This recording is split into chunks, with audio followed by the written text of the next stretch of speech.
Abordons ensemble ce passage dans la Bible qui est extraordinaire. Je n'ai pas peur de le dire. C'est un passage qui est central pour comprendre qui est Dieu, pour comprendre son amour, pour comprendre ce qu'il est venu faire sur terre.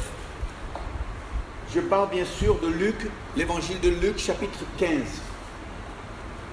C'est un chapitre où Jésus raconte 3 histoires. C'est des histoires très simples, très connues. La première histoire, c'est la brebis perdue.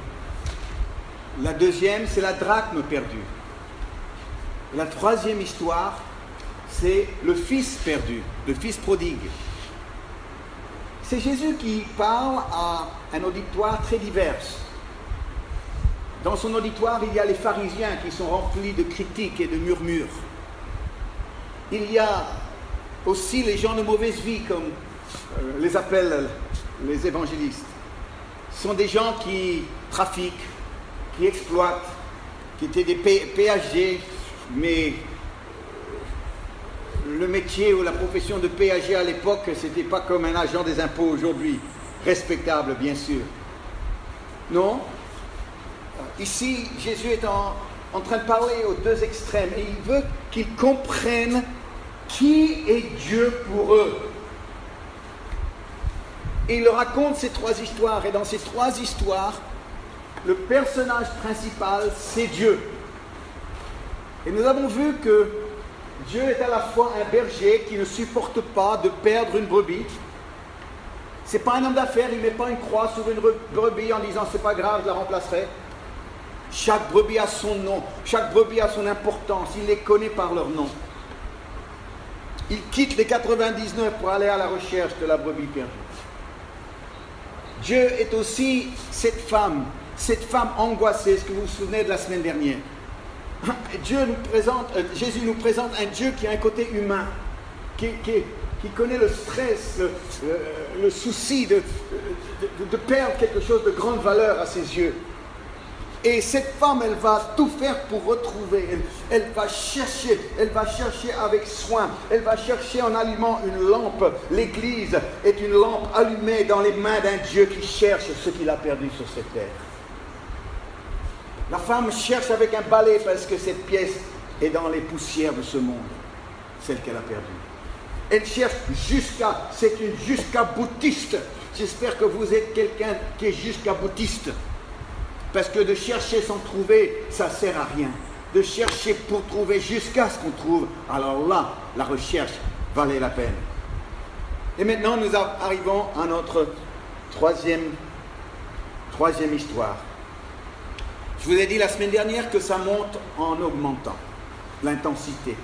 Dans la première histoire, c'est perdre 1 sur 100.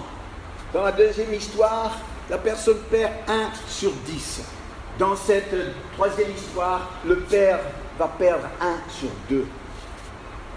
Et avec cette histoire, on peut vraiment se poser la question, mais Dieu, comment est-il vraiment ? Comment est-il vraiment ? Je me souviens d'une conversation que j'avais eue avec un homme en Australie qui venait de donner sa vie à Jésus. C'était un brave gars. Mais tout était noir et blanc pour lui. Et je l'ai vu, et c'était peut-être 2 semaines après avoir donné sa vie au Seigneur, donc il découvrait tout. Et puis il m'a dit, tu sais, cette semaine, eh bien, j'ai eu l'occasion de témoigner à un collègue. Je dis, ah bon ? Il dit, qu'est-ce que tu lui as dit? Eh bien, il m'a dit, ouais, mais ton Dieu, il ne répond pas aux prières. Moi, j'ai prié et je n'ai pas eu de réponse. Alors, je lui ai dit, alors, tu as répondu quoi? Alors, il a dit, il faut comprendre Dieu. Il est tellement débordé avec tous les problèmes du monde qu'il n'arrive pas à tout suivre. Alors, j'ai dit, écoute, c'est peut-être pas la meilleure réponse à donner. Mais son idée de Dieu, c'était un Dieu qui est complètement débordé par tous les coups de fil qu'il reçoit de tout le monde. Il est constamment là au téléphone en train de répondre aux uns et aux autres que si toi tu arrives avec ta petite prière, il n'y a aucune chance. Alors est-ce que Dieu est un homme d'affaires complètement submergé par les appels? Non. Pourtant, il y en a qui pensent comme ça. Ou bien on pourrait avoir l'idée de Dieu, comme certains le pensent, il est un peu comme la reine d'Angleterre. Elle se cache toute l'année dans son palais, et le jour de son anniversaire, elle sort pour saluer la foule. Et après, on ne la voit plus jusqu'à l'année prochaine. Est-ce qu'il est comme ça, Dieu? Ils sont exceptionnellement, peut-être qu'il va montrer le bout de son nez. Non. Non, quand même pas. Ou bien, peut-être Dieu pourrait pour certains être comme le gendarme qui circule dans sa petite voiture bleue derrière toi, dans ton rétroviseur. Alors quand tu vois dans ton rétroviseur une petite voiture bleue de la gendarmerie, qu'est-ce que tu fais? Tu t'assures que la ceinture est bien mise, tu t'assures que tu utilises les clignotants, tu assures que tu t'arrêtes bien au stop. Pourquoi? Parce qu'il y a le gendarme qui est derrière. Dieu est-il comme ça, ton Dieu? Le gendarme dans ton rétroviseur. Ou bien, pour d'autres, j'en connais plusieurs qui comprennent Dieu comme ça. Dieu, c'est Père Noël. Tu sais, ce beau, gros, vieux monsieur avec une barbe blanche, et puis on nous dit quand on est petits-enfants, parce qu'on est prêt à tout avaler quand on est petit, qu'il descend, la veille de Noël, il descend notre cheminée pour nous déposer des cadeaux. Alors bêtement, nous on attend toujours la veille de Noël, côté de la cheminée, pour le voir. Jamais on l'a vu descendre. C'est toujours quelqu'un d'autre qui va nous amener des cadeaux, parce que lui, il nous amène jamais rien. Est-ce que c'est ça le Père Noël? Eh bien non. Non. Alors, Dieu, comment est-il? Eh bien, dans cette histoire que nous allons lire ensemble, Dieu est un Père. Dieu est un Père. Alors, nous allons lire l'histoire ensemble du Fils prodigue. Il dit encore, un homme avait 2 fils. Le plus jeune dit à son père, mon père, donne-moi la part de bien qui doit me revenir. Et le père leur partagea son bien. Peu de jours après, le plus jeune fils, ayant tout ramassé, partit pour un pays éloigné, où il dissipa son bien en vivant dans la débauche. Lorsqu'il eut tout dépensé, une grande famine survint dans ce pays, et il commença à se trouver dans le besoin. Notez les petits cochons.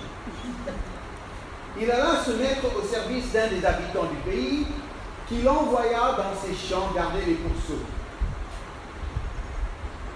Il aurait bien voulu se rassasier des carouges que mangeaient les pourceaux, mais personne ne lui en donnait. Ça, c'est un des mystères de cette parabole. Je ne vois pas pourquoi il ne les a pas tout simplement pris. Bon, c'est pas grave. Étant rentré en lui-même, il dit, combien d'ouvriers chez mon père ont du pain en abondance, et moi ici je meurs de faim. Je me lèverai, j'irai vers mon père, et je lui dirai, mon père, j'ai péché contre le ciel et contre toi, je ne suis pas plus digne d'être appelé ton fils, traite-moi comme l'un de tes ouvriers. Et il se leva et alla vers son père, comme il était encore loin, son père le vit, et fut ému de compassion, il courut se jeter à son cou et l'embrassa. Le fils lui dit, mon père, j'ai péché contre le ciel et contre toi, je ne suis plus digne d'être appelé ton fils.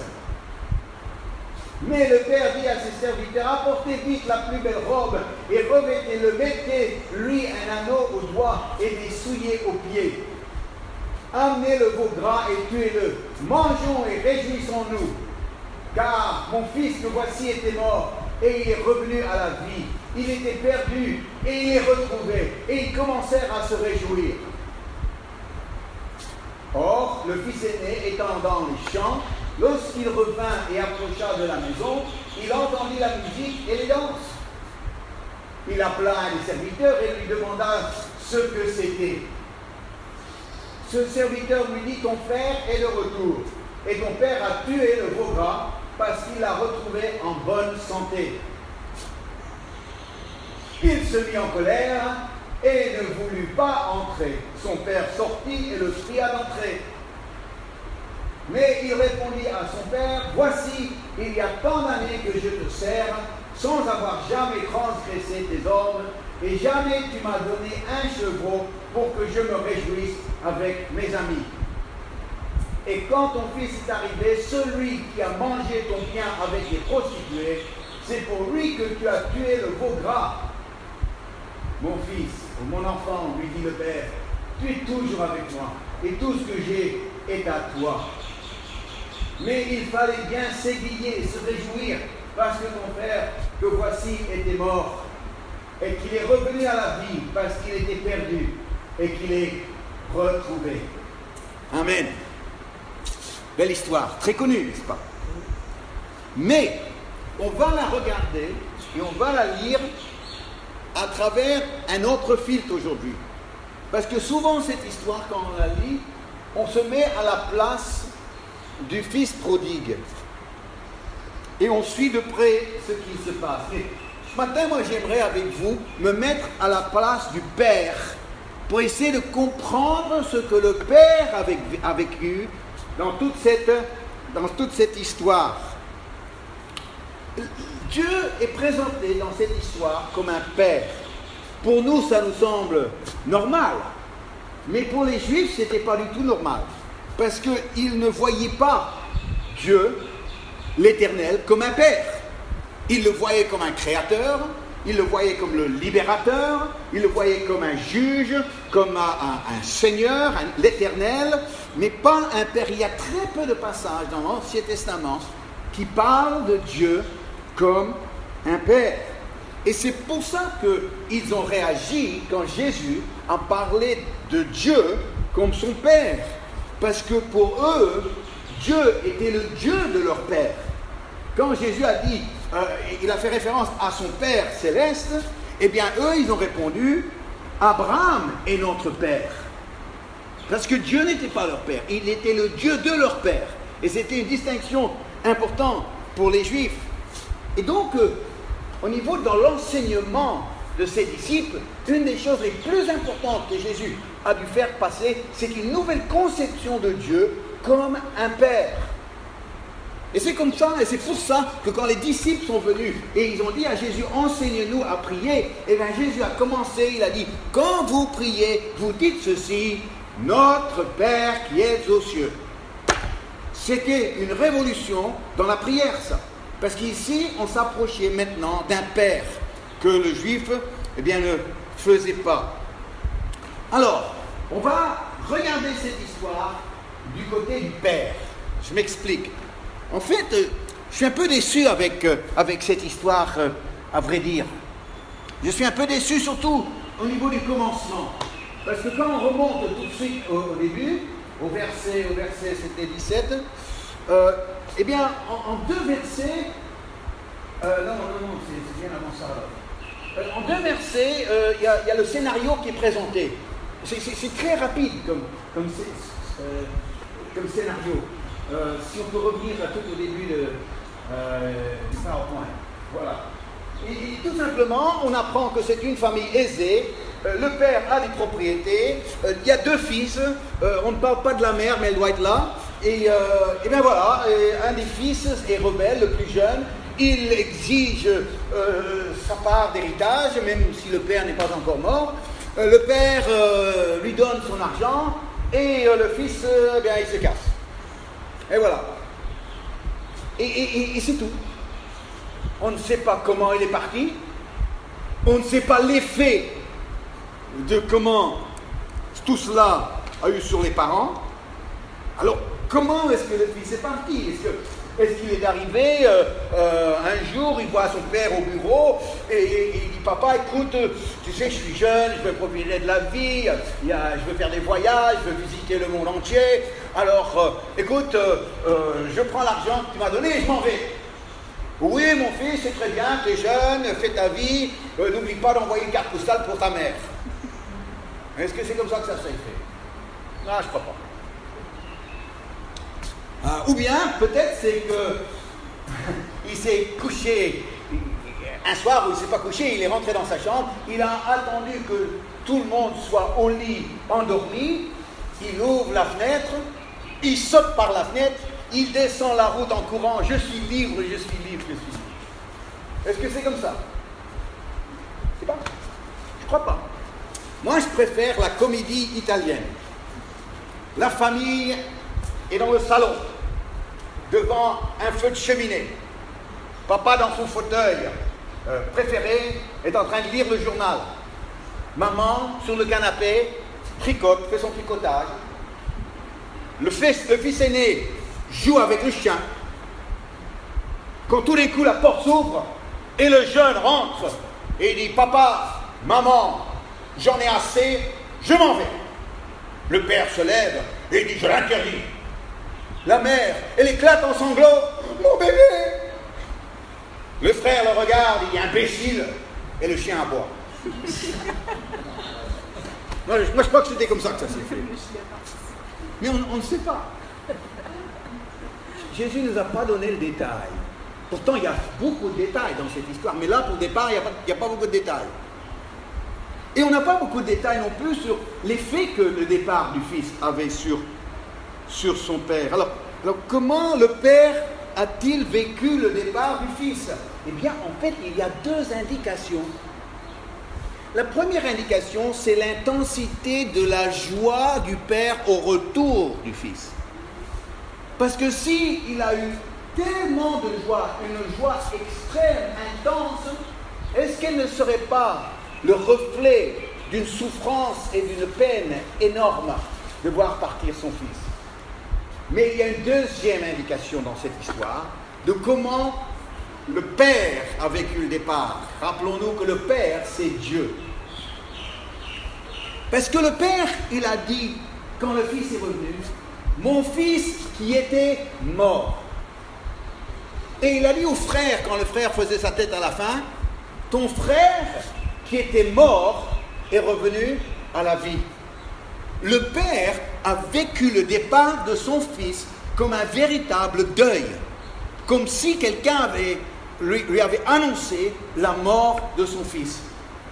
Et que là, ça l'aurait catastrophé, ça l'aurait plongé dans une tristesse profonde. Pourquoi? Parce qu'il l'aimait, ce petit jeune rebelle. Moi, mon père biologique, naturel, mon père a fait cette expérience. Un dimanche matin, mon frère aîné, qui avait 49 ans, eh bien, il est allé à un gymnase un dimanche matin. Il a trop forcé. Il avait des problèmes de cœur, mais sans que tout le monde le sache, il avait gardé ça un secret. Et voilà qu'il a fait un infarctus au gymnase, il est mort sur le coup. Avant même que les secours pouvaient venir. Et alors la police est venue annoncer la mort de mon frère à mon père le dimanche matin. C'était pour lui une catastrophe. Vous pouvez imaginer. Il a été plongé dans un choc. Il a amèrement pleuré la disparition de son premier-né. Ça a duré des mois et des mois et des mois. Il y avait des jours où c'était très difficile pour mon père et la seule chose qui le soulageait, c'était qu'on en parle, qu'on parle des bons vieux souvenirs, qu'on parle des bêtises qu'il avait fait, ça nous faisait rire, ça nous apportait une consolation, mais très vite la douleur revenait. Les premières années ont passé et après 3 ans, j'ai reçu un email de mon père et il revenait sur la mort de mon frère. Et il a dit, tu sais Vincent, ça fait 3 ans et c'est vrai que la douleur commence à s'atténuer. Il dit, mais j'ai quand même du mal à croire. C'est comme si à tout moment la porte va s'ouvrir et il va être là, il va rentrer. Ah, mon père a vécu mon fils qui était mort. Et je l'ai vu l'angoisse d'un père traverser et devoir gérer ce deuil, cette souffrance. Alors, si Jésus nous présente un Dieu angoissé, stressé dans la deuxième histoire, dans cette histoire, il est en train de nous présenter un Dieu au cœur brisé.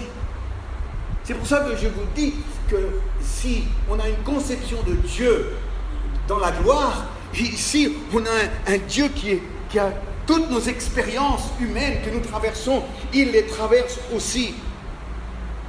Peut-être c'est difficile d'imaginer un Dieu au cœur brisé, Mais rappelons-nous que Jésus pleurait sur Jérusalem. Cette Jérusalem, ville sainte, pour qui il était venu pour les sauver, qu'il les avait rejetés, et qu'il les avait rejetés souvent, en lapidant les prophètes. Et une fois encore, Jésus était rejeté par ces gens. Celui que Dieu a envoyé était une nouvelle fois rejeté. Comment Dieu peut-il supporter avoir cette peine dans son cœur pour 7 milliards d'êtres humains à tout moment sur la terre? Comment est-ce possible ça? Eh bien, c'est possible parce que Dieu n'éprouve pas de l'amour. Il est l'amour, la Bible dit. Il n'éprouve pas. Nous éprouvons l'amour. Mais lui, il n'éprouve pas l'amour. Il l'est de nature. Et donc, il peut à la fois avoir cet amour pour chaque personne et cette peine pour chaque personne qui est perdue comme un fils qui est mort. Il y a une autre chose qui me fait de la peine pour un Dieu peiné. C'est comment le fils qui avait tout avec son père qu'il aimait, eh bien, il abandonne tout, il abandonne son père, il remplace son père. Oui, Abby, ça ira mieux, t'inquiète pas. Il remplace son père par un éleveur de porcs. C'est pas faire un bon choix, ça. Mais parfois, moi, je m'arrache les cheveux des fréquentations des uns et des autres. Je dis, mais pourquoi ils se mettent avec des gens comme ça? Pourquoi ils ont fait un choix?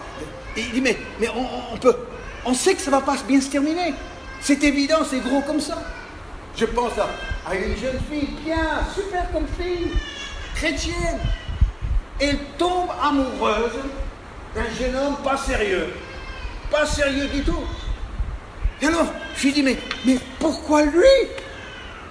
Quand il y en a d'autres qui sont vraiment enflammés pour le Seigneur, mais pourquoi lui? Elle répond, parce qu'il est mignon. Parce qu'il est cool. Parce qu'il est cool. Parce qu'il est mignon. Je sais où tu seras dans 3 ans. Dans 5 ans, tu vas être une femme battue, abandonnée avec 3 enfants, avec une montagne de dettes. Faire des mauvais choix. Que ce fils vire le père et le remplace par un éleveur de porcs, c'est pas possible. Moi, je vous conseille, chers amis, ne faites jamais ça. Ne soyez jamais rétrograde.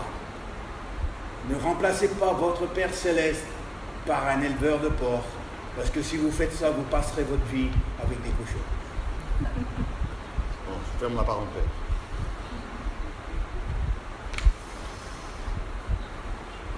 La fin, le début de l'histoire, je trouve qu'il manque quelque chose. Luc aurait pu faire mieux. Peut-être c'est Jésus qui aurait dû faire mieux. Et le milieu de l'histoire, j'aime pas trop non plus. Non, parce que je trouve que c'est un peu excessif, vous voyez.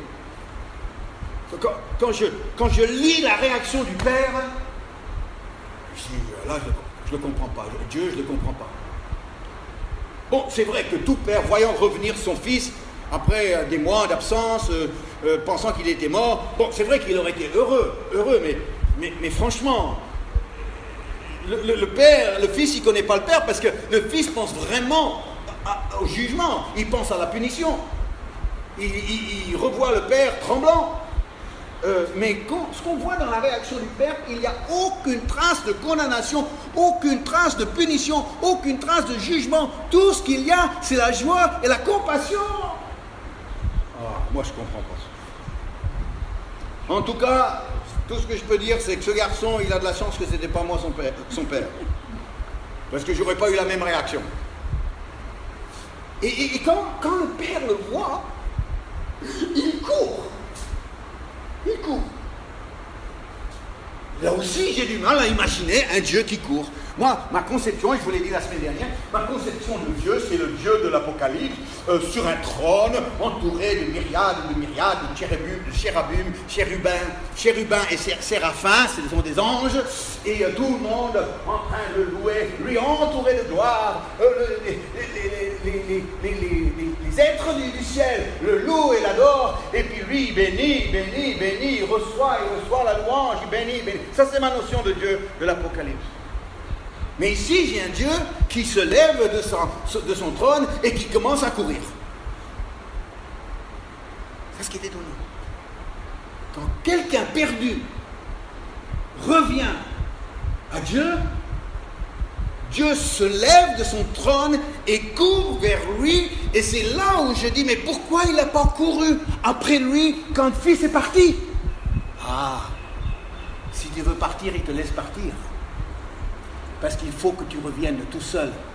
Et quand il te voit revenir, c'est là où il court après toi. C'est là où il court après toi. Le fils, il prépare son petit speech. Père, j'ai péché contre toi, le ciel est contre toi, je ne suis pas digne. Il prépare son speech, il le répète 10 fois, 20 fois. Il voit son père arriver, il dit aïe aïe aïe, il court vers moi, il va me mettre une claque. Et puis il dit Père, j'ai péché contre toi, contre le ciel, je ne suis pas digne d'être appelé ton fils. Le père, il dit t'inquiète pas pour tout ça. Il le prend dans ses bras, il le serre, il dit apportez-lui la plus belle robe, mettez-lui des sandales à ses pieds nus et sales, mettez-lui un doigt mettez-lui une alliance à son doigt, et on va faire la fête. Il faut des musiciens maintenant, on va danser, on va manger, on va fêter ça comme il faut. C'est un peu trop. Non, mais c'est un peu trop. Franchement. On ne le ferait jamais, nous. C'est pas comme ça, nous. On dirait, écoute, mon fils, je suis content que tu sois revenu. Tu as peut-être tiré quelques leçons, mais tu te rends pas compte de ce que tu vas faire à ta mère. Mais tu te rends pas compte que tu peux pas faire ça. Rien, pas.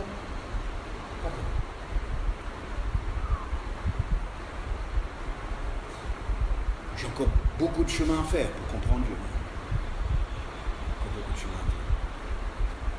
Ben, ça ne se fait pas comme ça peut-être ici. Mais au ciel, c'est comme ça que ça se passe.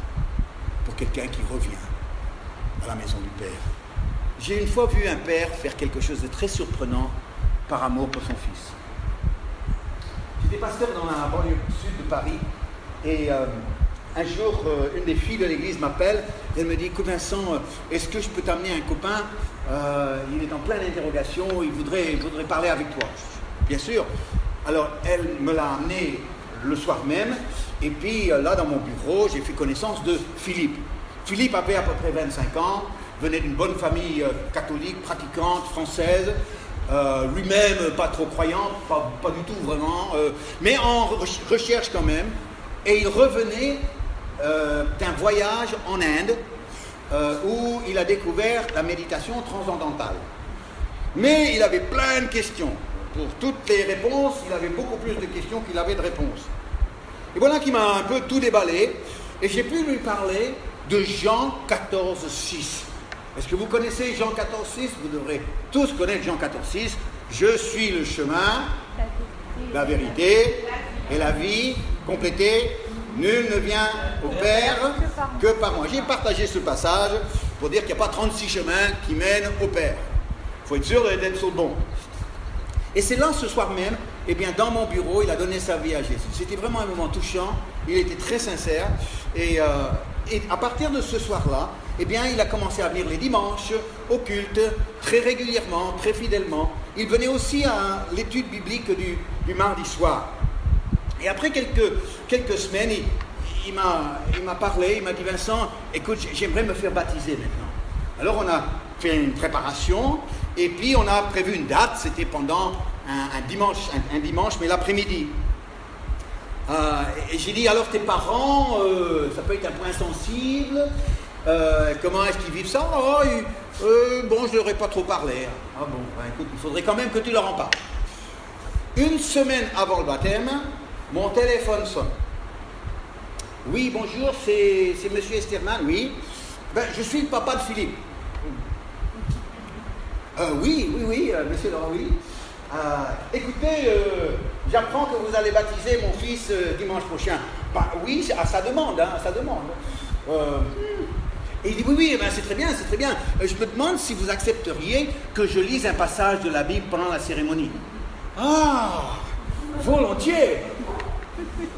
Alors je lui ai proposé Jean chapitre 10, alors ça c'est bien neutre, un bon passage pour un baptême.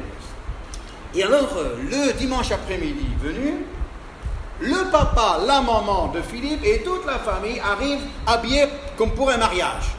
Le plus beau costume, la belle robe. Alors, je voyais qu'ils prenaient tout ça au sérieux. Et alors, on arrive maintenant, il était temps de baptiser Philippe. Je monte dans la piscine, c'est une piscine où on montait carrément dedans. Et j'étais sur le point de baptiser Philippe, quand le père de Philippe s'approche de la piscine et il dit, pasteur, est-ce que je pourrais vous demander un service? J'ai dit, maintenant, ben oui. J'ai dit, est-ce que vous accepteriez que je baptise mon fils avec vous? Alors j'ai dit, oui, mais on n'a pas de vêtements de rechange pour vous, on n'a pas de vêtements de baptême pour vous. Ah, il a dit, ça, c'est pas un problème. Il enlève sa veste, il enlève ses chaussures et il saute dans la piscine avec son beau pantalon et ses beaux habits. Et tout l'auditoire a applaudi. Et avec lui, eh bien, tous les deux, on a baptisé son fils. J'ai trouvé ça extraordinaire comme geste. À la fin du baptême, le père est venu me voir et m'a dit, vous savez, Philippe rentre, on a vu un changement dans la vie de Philippe depuis qu'il va dans ses études bibliques. Et quand il rentre le mardi soir, eh bien, il nous enseigne tout ce que vous lui avez enseigné dans la soirée. Il nous l'enseigne. Et ma femme et moi, eh bien, on aimerait aussi donner notre vie à Jésus. Ah bon, d'accord. Pas de souci. Et alors, j'ai prié avec eux. Et quelques semaines plus tard, je les ai baptisés tous les deux dans la même piscine où ils m'avaient aidé à baptiser son fils.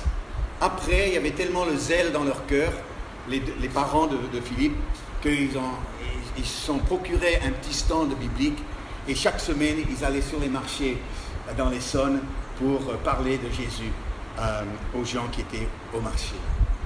Alors, une belle histoire d'un père qui aimait son fils. Alors, c'est vrai que je trouve qu'il manque quelque chose au début de l'histoire et au milieu de l'histoire, j'ai du mal à m'y retrouver tellement que ça me dépasse complètement. Et pour tout vous dire, j'aime pas trop la fin. À part ça, c'est super. Oui, parce que s'il s'était arrêté à la fête, là, moi, j'aime bien les happy endings. J'aime bien quand tout se termine bien.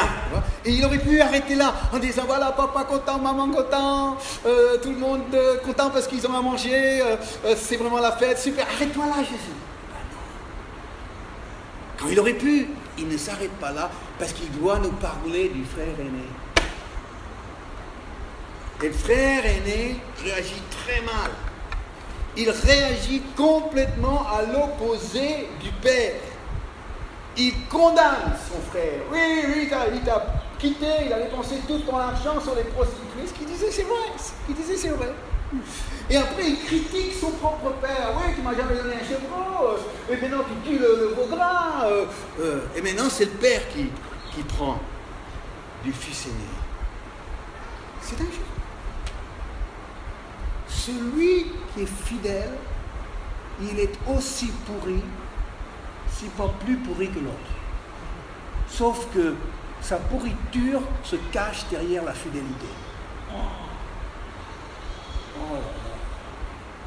Ça veut dire qu'on peut être quelqu'un de fidèle dans la maison du Père et ne pas du tout avoir son cœur pour les perdus. On peut être proche du Père, mais de ne pas du tout avoir ses réactions, de ne pas du tout avoir sa façon d'aborder la vie. Ce qui est terrible là, c'est que Jésus est en train de parler en nous 2000 ans plus tard, qui peut facilement tomber dans une espèce de chrétienté où nous sommes d'accord et nous sommes fidèles à un certain niveau, mais nous ne sommes pas chrétiens. Pas dans nos attitudes, pas chrétiens, pas dans nos paroles, pas dans nos comportements. Et pourtant, oui, on croit en Jésus, oui, on vient à un culte, oui, on lit la Bible, et pourtant, on n'a pas le cœur. On n'a pas le même cœur. Jésus est en train de mettre un avertissement. Attention les chrétiens. Attention, on peut être fidèle dans la maison, mais pas avoir le comportement et l'attitude du Père. Et pour moi, quand j'ai compris ça, quand je l'ai vu à travers les yeux du Père, j'ai dit, oh Seigneur, je ne vais pas me permettre d'avoir des attitudes, d'avoir des comportements, d'avoir des paroles qui ne sont pas le reflet des tiens. Il y a un choix finalement. Est-ce qu'on va être comme le Père ou est-ce qu'on va être comme le grand frère? Ça, c'est le choix. Et moi, je ne veux surtout pas être comme le grand frère. Alors, c'est avec le Père qu'on s'identifie, et pas avec le grand frère. Aujourd'hui, ce n'est pas le jour du jugement. Non. Parfois, c'est un peu difficile à comprendre pour les gens. Dans l'Ancien Testament, tu faisais mal, boum, tu étais jugé. Nouveau Testament, tu fais mal, je dis, c'est noté. C'est noté. Il y aura un jour de jugement où tout ça, ça va ressortir. Mais pour l'instant, tu as l'impression que il n'y a pas de prix à payer. Et c'est pour ça que aujourd'hui, Dieu, l'approche de Dieu, c'est l'approche de la compassion, pas le jugement, pas pour l'instant. Le jour de jugement vient, où les livres seront ouverts. Et là, tout va ressortir. Mais ce jour de jugement n'est pas aujourd'hui. Le jour d'aujourd'hui, c'est le jour de la fête, le jour de la musique, le jour des danses, les jours de joie, de voir un fils qui était mort, qui revient à la vie, de voir un qui était perdu, d'être trouvé. De se réjouir avec Dieu pour tous ceux qui trouvent au fond de leur cœur l'humilité et la vérité pour pouvoir revenir à la maison du Père qu'ils avaient quittée. Nous avons ici à faire un Dieu que je veux connaître encore plus. Un Dieu qui aime. Un Dieu qui court. Un Dieu qui se réjouit. Un Dieu qui peine profondément, mais un Dieu qui se réjouit intensément. Juste avant de quitter Paris pour retourner en Australie dans cette période où nous avons été dans un ministère itinérant pendant 5 ans, eh bien, une des dernières personnes qui a donné sa vie à Jésus dans notre assemblée, c'était une petite mamie qui avait 86 ans. Elle s'appelait Denise. Eh oui, il n'y en a plus d'une. Et Denise, elle était vraiment pas très stable sur ses jambes. Et un dimanche matin, eh bien, elle n'avait pas encore donné sa vie au Seigneur. Elle est venue au culte et tout son visage était humifié. J'ai dit, mais Denise, qu'est-ce qui s'est passé? Elle m'avait dit, ben, je suis tombé dans la rue et puis, ben voilà. Mais elle est quand même venue au culte. Et je me souviens du dimanche où, avec une main un peu tremblante, eh bien, quand j'ai fait l'appel, elle a levé la main et puis elle voulait donner sa vie à Jésus. Et alors, c'était avec beaucoup d'émotion que j'ai pris Denise dans mes bras. Et j'ai conduit dans une simple prière. Elle savait ce qu'elle faisait maintenant. Et pendant que je priais avec elle, j'avais mes yeux fermés et j'imaginais. J'ai vu une image. J'ai vu une image d'un Dieu qui faisait.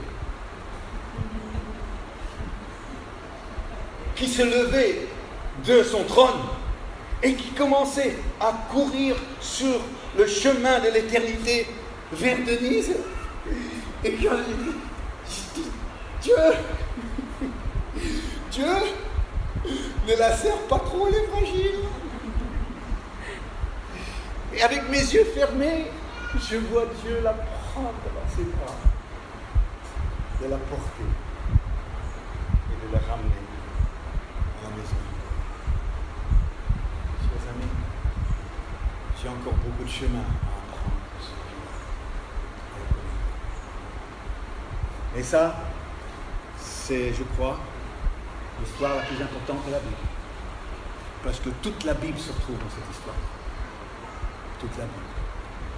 Et si vous voulez vraiment connaître le Dieu que nous adorons, eh bien relisez cette histoire et mettez-vous à la place de ce Père qui à la fois a connu la mort, qui a connu la vie de son Fils. Je vous invite à prier quelques instants.